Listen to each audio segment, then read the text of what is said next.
നമസ്തേ, എല്ലാവർക്കും ദേവി കൃപ റെസിപ്പിയിലേക്ക് സ്വാഗതം. ഇനി ഞാൻ ഉണ്ടാക്കാൻ പോകുന്നത് വെണ്ടയ്ക്ക മെഴുക്ക് പുരട്ടി, നല്ല ഫ്രൈ ആയിട്ടുള്ളൊരു മെഴുക്ക് പുരട്ടിയാണ് ഉണ്ടാക്കണേ. പെട്ടെന്ന് നമുക്ക് വെണ്ടയ്ക്ക മെഴുക്ക് പുരട്ടി ഉണ്ടാക്കാം. അപ്പം നമുക്ക് റെസിപ്പിയിലേക്ക് കിടക്കാം. എല്ലാവർക്കും നന്ദി, നമസ്കാരം. ഒരു കാര്യം കൂടി ഞാൻ നിങ്ങളെ കാണിക്കാം. ഞാൻ ഇതിന് 2 സവാള എടുത്തിട്ടുണ്ട്, ഇത്രയും ചെറിയ ഉള്ളി എടുത്തിട്ടുണ്ട്. അപ്പം അത് ടേസ്റ്റ് കൂട്ടാനുള്ള ഒരു ടിപ്പാണ്. നമ്മൾ ചെറിയ ഉള്ളി വഴറ്റി കുറച്ച് വഴറ്റി കഴിഞ്ഞാൽ ഭയങ്കര ടേസ്റ്റ് ആയിരിക്കും മെഴുക്ക് വറ്റിക്കൊക്കെ കേട്ടോ. അതുകൊണ്ടാണ് ഞാനിത് നിങ്ങളെ പ്രത്യേകമായിട്ട് കാണിക്കുന്നത്. ചെറിയ ഉള്ളി എടുത്തിട്ടുണ്ട്, സവാള എടുത്തിട്ടുണ്ട്. അപ്പോൾ അത് ഒന്ന് കാണിച്ചു എന്നേ ഉള്ളൂ. ടേസ്റ്റ് കൂട്ടാനുള്ള ഒരു ടിപ്പാണേ.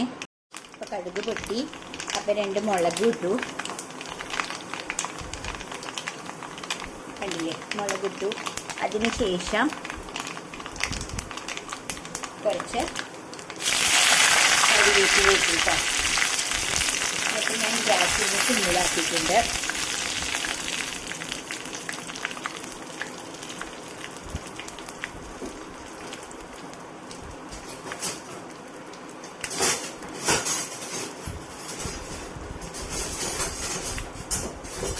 അപ്പം അതൊക്കെ പൊട്ടിക്കഴിഞ്ഞു. അതിന് ശേഷം ഞാൻ ചെയ്യണത് ഈ ചെറിയ ഉള്ളിയും സവാളയും കൂടി ഒന്ന് നന്നായിട്ട് വഴറ്റണം കേട്ടോ. കണ്ടില്ലേ, നല്ലവണ്ണം ഇട്ടിട്ടുണ്ട്. ചെറിയ ഉള്ളിയും സവാളയും, 2 സവാള എടുത്തിട്ടുണ്ട്, ചെറിയ ഉള്ളിയും എടുത്തിട്ടുണ്ട്. അത് നല്ലവണ്ണം ഒരു വഴറ്റണം. അപ്പം നമുക്കറിയാലോ, നമുക്ക് വഴറ്റാനുള്ളൊരു ടിപ്സ്. കുറച്ച് ഉപ്പിട്ട പെട്ടെന്ന് വഴണ്ട് കിട്ടും. അത് എല്ലാവർക്കും അറിയുന്ന കാര്യമല്ലേ. അപ്പം അതും ഉപ്പിടുക. എന്നിട്ട് ഇതൊന്ന് ഇളക്കി കൊടുക്കുക കേട്ടോ. ഞാൻ മിക്കതും ഈ അയൺ കടായിലാണ് കേട്ടോ ഞാൻ ഉണ്ടാക്കാനായിട്ട് ഭയങ്കര ഇഷ്ടമാണ്. ഞാനിത് മയപ്പെടുത്തി ഇതിൽ തന്നെ കുക്ക് ചെയ്യണതാണ്. നോൺ സ്റ്റിക്ക് കഴിവതും ഒഴിവാക്കും. എന്ന് വെച്ച് യൂസ് ചെയ്യില്ല എന്നല്ല, അത്യാവശ്യത്തിന് യൂസ് ചെയ്യാറുണ്ട് കേട്ടോ. പക്ഷെ കൂടുതലും ചട്ടിയിലും അതുപോലെ കടായിലൊക്കെയാണ്, ഈ ഇരുമ്പ് കടായിലൊക്കെയാണ് ഞാൻ കുക്ക് ചെയ്യാറ്. അപ്പോൾ ടേസ്റ്റും കൂടും. അപ്പോൾ ഈ ഉള്ളി ഒന്ന് നന്നായിട്ട് ഫ്രൈ ആവട്ടെ കേട്ടോ. അപ്പോൾ എപ്പോഴും വെണ്ടയ്ക്ക നമ്മൾ കഴുകി ഒന്ന് നല്ലൊരു ടവലെടുത്ത് അതിൻ്റെ വെള്ളമൊക്കെ ഒന്ന്, കഴുകിയതിൻ്റെ ആ വെള്ളം ഉണ്ടെങ്കിൽ അതൊന്ന് തുടച്ച് കളഞ്ഞ്, അല്ലെങ്കിൽ ഒരു ടിഷ്യൂ പേപ്പറിൽ ഒന്ന് അത് തുടച്ച് കളഞ്ഞിട്ട്, ടിഷ്യൂ പേപ്പർ കൊണ്ട് ഒന്ന് തുടച്ച് കളഞ്ഞിട്ട് വേണം നമ്മൾ കുക്ക് ചെയ്യാനെടുക്കാൻ. അപ്പോൾ ഒട്ടും വെള്ളം ഉണ്ടാവില്ല കേട്ടോ. അതൊന്ന് ശ്രദ്ധിക്കുക. അപ്പം നന്നായിട്ട് ഉള്ളി എത്രത്തോളം ഇടുന്നു അത്രയും സ്വാദാണ് കേട്ടോ. അതും ഒരു ഇമ്പോർട്ടൻ്റ് ആയ കാര്യമാണ്. അപ്പം ഇതൊന്ന് ഫ്രൈ ആവട്ടെ കേട്ടോ. അപ്പോൾ ഇത് ഫ്രൈ ആയി തുടങ്ങി കേട്ടോ. ഒന്ന് നന്നായിട്ട് വഴറ്റി കൊടുക്കുക.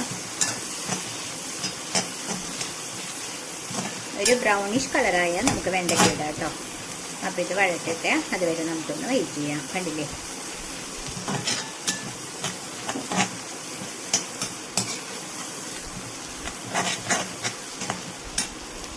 ഇപ്പോൾ ഓൾമോസ്റ്റ് വഴണ്ട് വന്ന് തുടങ്ങിയിട്ടോ. ഈ ടൈമിൽ നമുക്ക് ഈ വെണ്ടയ്ക്ക ഇതിലേക്ക് ഇടാം. കണ്ടില്ലേ, ഞാൻ ഇന്നലെ അരിഞ്ഞു വെച്ച വെണ്ടയ്ക്കാണ്. അപ്പോൾ അത് ഇതിലേക്ക് ഇടുകയാണ്. ഇന്നലെ ഞാൻ കട്ട് ചെയ്ത് ഫ്രിഡ്ജിൽ വെച്ചിട്ടുണ്ടായിരുന്നു. അത് ഇടുകയാണ്. എന്നിട്ട് നമ്മളൊന്ന് ഇളക്കി കൊടുക്കുക. കാരണം നമ്മളിത് എന്താ പറയുക, വെള്ളമൊന്നും ഒഴിക്കണ്ട. ഇതിലെ വെള്ളം തന്നെ ഉണ്ട്, വെജിറ്റബിൾസിലെ വെള്ളം തന്നെ ഇത് കുക്കായിക്കോളും. ഒന്നും ചെയ്യണ്ട. ഇത് ഇടയ്ക്കിടയ്ക്ക് ഇളക്കി കൊടുക്കുക, അത്രേ വേണ്ടി കേട്ടോ. അപ്പോൾ വേറൊരു കാര്യം ചെയ്യണം. ഇതിപ്പോൾ ഓൾറെഡി നമ്മൾ കുറച്ച് വലിയ ബർണറുള്ള ഒരു ഇതിലാണ് ഞാൻ വെച്ചേക്കുന്നത് ഗ്യാസ്. അപ്പോൾ അതൊന്ന് മാറ്റിയിട്ട് ചെറിയ ബർണറിലേക്ക് വെക്കണം. ഓക്കെ, ഈ ഫസ്റ്റത്തെ ആ ബർണറിൽ നിന്ന് മാറ്റി ഞാൻ ബാക്കിലെ ബർണറിൽ അടുപ്പിലേക്ക് വെച്ചു കേട്ടോ. കാരണം അത് കുറച്ച് ചെറിയ ഗ്യാസ് ബർണറാണ്. അപ്പോൾ ഒട്ടും ഇത് കരിയൂല്ല, നല്ലവണ്ണം ഇരുന്ന് ഫ്രൈ ആയി കിട്ടുകയും ചെയ്യും കേട്ടോ. കണ്ടില്ലേ, ഇങ്ങനെ നമ്മൾ ഇടയ്ക്കിടയ്ക്കൊന്ന് ഇളക്കി കൊടുത്താൽ മതി. എപ്പോഴും ഇളക്കണ്ട, ഇങ്ങനെ നമ്മളൊന്ന് ഇളക്കി കൊടുക്കുക. അപ്പം അതവിടെ ഇരുന്നാവട്ടെ. അപ്പം നമ്മൾ ഓൾറെഡി നമ്മളിതിൽ ഉള്ളിയുടെ കൂടെ ഉപ്പിട്ടിട്ടുണ്ട്. അപ്പം ഇനി ഉപ്പിടണ്ട. പക്ഷേ അതിൽ മുളക് ഇട്ടിട്ടില്ല. അത് കുറച്ചും കൂടി ഫ്രൈ ആയിട്ട് നമുക്ക് മുളകിടാം. അപ്പോൾ ഇത് അടയ്ക്കണമൊന്നുമില്ല കേട്ടോ, ഇതൊന്നും വെച്ച് അടയ്ക്കണ്ട. ഇതവിടെ ഇരുന്ന് ഇങ്ങനെ ഫ്രൈ ആവും. ഓക്കെ, അപ്പോൾ അത് ഇടയ്ക്കിടയ്ക്ക് ഇളക്കി കൊടുത്തിട്ട് ഞാൻ നിങ്ങളെ കാണിച്ചു തരാം കേട്ടോ. ഫ്രൈ ആയ ശേഷം കാണിച്ചു തരാം. ഓക്കെ, കണ്ടില്ലേ? ഇതല്ലെങ്കിൽ ഇപ്പം ഇത്രയും നേരം ഫ്രൈ ആയിട്ടും ഇതിന് ഒരു കൊഴുപ്പൊന്നും വരുന്നില്ല. കാരണം ഇതിൽ വെള്ളമൊന്നും തെളിച്ചിട്ടില്ല, പിന്നെ അടച്ചു വെച്ചിട്ടില്ല. കണ്ടില്ലേ? നല്ല ഒന്നൊന്ന് വിട്ട് ആണ് കിടക്കുന്നത്. അപ്പം അതുകൊണ്ട് വെള്ളം തെളിക്കാൻ പാടില്ല. പിന്നെ ഓൾറെഡി നമ്മൾ കഴുകിയ വെള്ളം ഒരു ടവൽ വെച്ചിട്ട് ഒന്ന് ടച്ച് ചെയ്ത് തുടച്ചു കൊടുക്കുക കേട്ടോ. കണ്ടില്ലേ? ഇങ്ങനെയാണ്. അപ്പോൾ ഇത് എന്നിട്ട് ഇളക്കി കൊടുക്കണം. അപ്പോൾ അവിടെ ഇരുന്ന് ഫ്രൈ ആയിക്കോളും. ഇടയ്ക്കിടയ്ക്ക് ഇളക്കണം. ഓക്കെ, അതാവട്ടെ, അതുവരെ വെയിറ്റ് ചെയ്യാം. ഇതാ ഇപ്പോൾ ഓൾമോസ്റ്റ് നമ്മുടെ കുക്കായി. അപ്പോൾ ഞാൻ ഇനി ഇടാനുള്ള സാധനങ്ങൾ ഇടുകയാണ്. അതായത് ഇതാ മുളക് പൊടി ഇട്ടു, ഒരു 2.5 സ്പൂൺ മുളക് പൊടി ഇട്ടു. ചെറിയൊരു സ്പൂണാണ് കേട്ടോ. പിന്നെ ഞാൻ ഇടുന്നത് കുറച്ച് മഞ്ഞൾപ്പൊടി ഇടുകയാണ് കേട്ടോ. ഇത്ര ഇട്ട് കഴിഞ്ഞാൽ പിന്നെ ഇതിൻ്റെ പച്ചമണം മാറണ വരെ നമ്മൾ ഇതൊന്ന് ഇളക്കി കൊടുക്കണം. അപ്പം നല്ല വെണ്ടയ്ക്ക മെഴുക്ക് വരട്ടി റെഡിയായി. കണ്ടില്ലേ? ഒന്നും ടച്ച് ചെയ്തിട്ടില്ല. കണ്ടില്ലേ? നല്ല വെണ്ടയ്ക്ക മെഴുക്ക് വരട്ടി റെഡിയായി.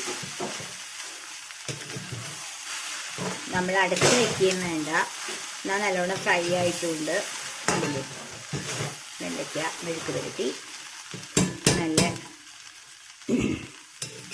ഇതാ, ഒന്നിനോടൊന്ന് ടച്ച് ചെയ്തിട്ടില്ല, ഒരു കുഴച്ചിലും ഇല്ല, ഒന്നുമില്ല. കണ്ടില്ലേ? ഇത് അടിപൊളിയായിട്ടുള്ള വെണ്ടയ്ക്ക മെഴുക്ക് വരട്ടി റെഡി. അപ്പോൾ എല്ലാവരും എൻ്റെ ഈ റെസിപ്പി കണ്ടിട്ട് ഒന്ന് ഷെയർ ചെയ്ത് സബ്സ്ക്രൈബ് ചെയ്ത് ലൈക്ക് ചെയ്യണേ. അപ്പോൾ അടുത്തൊരു റെസിപ്പിയായി വരുന്നവരെ എല്ലാവർക്കും ബായ്.